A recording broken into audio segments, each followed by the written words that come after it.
మేడారం సమ్మక్క సారలమ్మ జాతర హుండీ లెక్కింపు ఈ రోజు హన్మకొండలోని టీటీడీ కళ్యాణ మండపంలో ప్రారంభమైంది. వారం రోజుల పాటు లెక్కించే ఈ హుండీలు మొత్తం 518 హుండీలు కాగా 350 మంది లెక్కిస్తున్నారు. ఇందులో విదేశీ కరెన్సీ, బంగారం, వెండి, నాణ్యాలు తదితర వస్తువులన్నీ కనిపిస్తున్నాయి.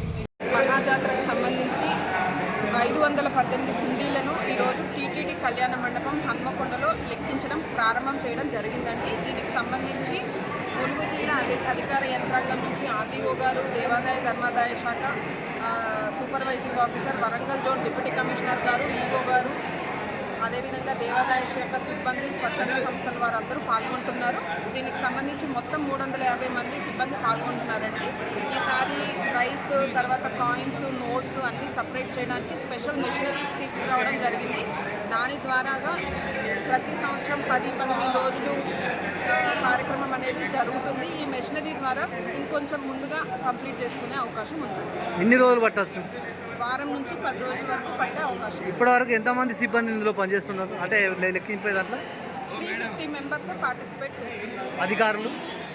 అధికారులు పర్యవేక్షణ అధికారులు ఒక 10 members including revenue and domain. ఇప్పటివరకు ఏమన్నా విదేశీ డాలర్లే కానీ బంగారమే కానీ ప్రారంభించడం జరిగిందండి. మీకు ఆ వివరాలన్నీ కొద్దిసేపటి తర్వాత అందించడం జరుగుతుంది.